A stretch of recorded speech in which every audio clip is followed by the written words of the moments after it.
நேற்றுலாம் நிறைய ஃபங்க்ஷனுங்க. நேற்று காலையில் வந்து 2 புனியோஜனை, அப்புறம் ஒரு பக்கம் நிச்சயதார்த்தம். தெரிஞ்ச பொண்ணுக்கு வந்து மோதிரம் மாற்றினாங்க நிச்சயதார்த்தம். அதுக்காக போயிட்டு வந்தோமா. அதனால் நேற்றுலாம் ஹெவியான சாப்பாடு நேற்று காலையிலேருந்து. அப்போல்லாங்க எங்கள் அப்பா வந்து கருவாடுனா எங்கள் அப்பாவுக்கு ரொம்ப பிடிக்கும்.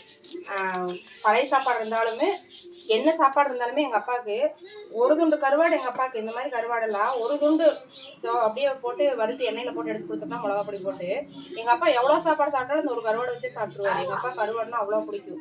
இப்போல்லாம் எங்கள் பாப்பாவுக்கு செஞ்சு கொடுத்தா கருவாடு எடுத்து செஞ்சோம்னாவே வீடே மணக்குது. எங்கள் வீட்டுக்காரர் என்ன வருவார், கருவாடு செஞ்சோம்னா கருவாடு குழம்பா சூப்பராக மணக்குது அப்படின்னு வருவார். கருவாடு பொரிச்சாலுமே வீடே மணக்குது அப்படின்னு வருவார். எங்கள் வீட்டுக்காரர் ரசிச்சுட்டு வருவார். எங்கள் பாப்பா உள்ளே வரும்போது என்னன்னு வருவார், என்னம்மா வீடே நாசப்படிக்குதுமா, எதுக்குமா இதெல்லாம் செய்யறேன் அப்படின்னு கேட்டு வரும். இந்த காலத்துக்குள்ளே எதை கொடுத்தாலும் சாப்பிட மாட்டேங்குதுங்க. அப்பெல்லாம் எங்கள் அம்மா அப்படிதான் கீரையெல்லாம் செய்வாங்க. டெய்லி எங்கள் அம்மா கீரை செஞ்சு தருவாங்க.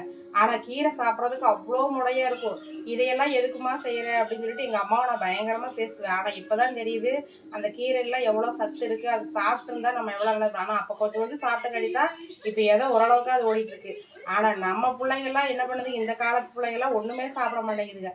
எங்கள் அம்மா பாவக்காய் குழம்பு வச்சா பாவக்காய் குழம்பான்னு சொல்லி சத்தம் போடுவேன். அந்த அன்னைக்கு ஃபுல்லாக சாப்பிடாம கூட இருக்கு. பாவக்காய் குழம்பு சாப்பிடவே மாட்டேன். ஆனால் இப்போ பாவக்காய் அப்படியே எண்ணெயில் போட்டு வறுத்து கொடுத்தா அவ்வளோ டேஸ்ட்டாக இருக்குது. எங்கள் பாப்பாட்ட சாப்பிட பாப்பாட்டா எனக்கு பிடிக்காது, எனக்கு வேண்டாம், நான் சாப்பிட மாட்டேன் அப்படின்னு சொல்லிட்டு. ஹலோ ஃப்ரெண்ட்ஸ், இன்னைக்கு நம்ம வீட்டில் வந்து சாப்பாடு, ரசம், கருவாடு பொரிச்சது. இந்த